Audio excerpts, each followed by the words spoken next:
Hi friends, இன்றைக்கி ரொம்ப ஈஸியான 2 சிம்பிளான டிஷ் பார்க்க போகிறோம்.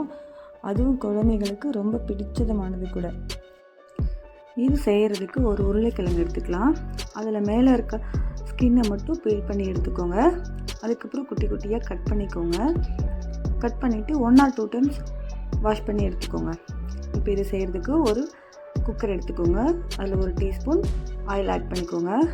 கொஞ்சம் கடுகு, சீரகம் நல்லா பொரிஞ்சு வரட்டும். அது வரையும் வெயிட் பண்ணிக்கோங்க.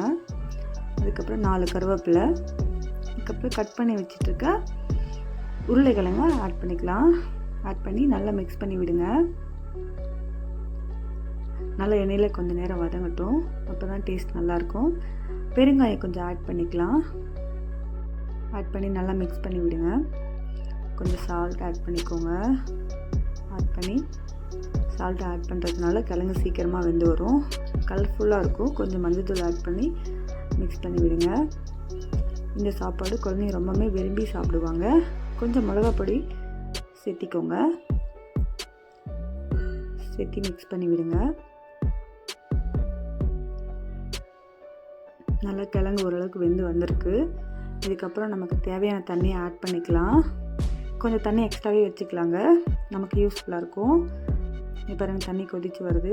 நல்லா கொதித்து வந்த பிறகு இப்போ பாருங்கள், குக்கர் மூடியை க்ளோஸ் பண்ணி விசில் போட்டு விட்டுடலாம். 3 to 4 விசில் வரையும் வரட்டுங்க. அப்போ தான் கிழங்கு நல்லா வெந்து வரும். இப்போ குக்கரை ஓப்பன் பண்ணி பார்க்கலாங்க. இது வெந்துருச்சுன்னு இப்போ செக் பண்ணி பார்க்கலாம். இப்போ பாருங்கள், நல்லாவே வெந்து வந்துட்டுருக்கு. தண்ணியை கொஞ்சம் ஃபில்ட்ரு பண்ணி எடுத்து வச்சுக்கோங்க, நமக்கு யூஸ் ஆகும். நல்ல ஒரு ஸ்மாஷர் வச்சு நல்லா இந்த மாதிரி ஸ்மாஷ் பண்ணி விடுங்க. நல்லா ஸ்மாஷ் பண்ணிட்டு, ஆல்ரெடி நான் வடித்து வச்சு சாதம் தாங்க, சூடாக இருக்கும்போது மசிச்சு வச்சுருக்கேன். இது கூட ஆட் பண்ணி ஸ்மாஷை வச்சு நல்லா ஸ்மாஷ் பண்ணுங்கள். பண்ணிகிட்டு இருக்கும்போது தண்ணி பற்றலைன்னா நம்ம வச்சிட்ருக்க தண்ணியை கொஞ்சம் கொஞ்சமாக ஆட் பண்ணி சேர்த்திக்கோங்க. உங்களுக்கு போதுமான அளவுக்கு தண்ணி வேணும்னா சேர்த்திக்கோங்க. சேர்த்திட்டு எனக்கு இது போதுமானதாக இருந்தது.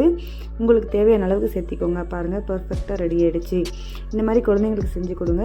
கண்டிப்பாக லைக் பண்ணி சாப்பிடுவாங்க, விரும்பி சாப்பிடுவாங்க.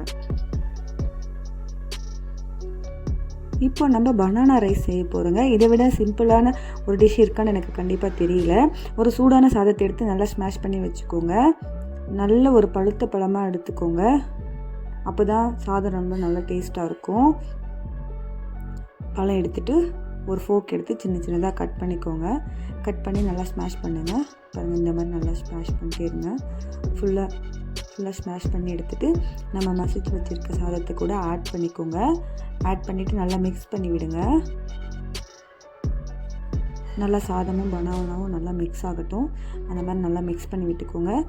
கொஞ்சம் கீ சூடு பண்ணி மிக்ஸ் பண்ணிக்கோங்க. தேவைப்பட்டால் கீ ஆட் பண்ணிக்கோங்க. கொஞ்சம் சால்ட்டு கூட ஆட் பண்ணிக்கலாம். நான் வாழைப்பழம் மட்டும் கூட கொடுப்பேன்.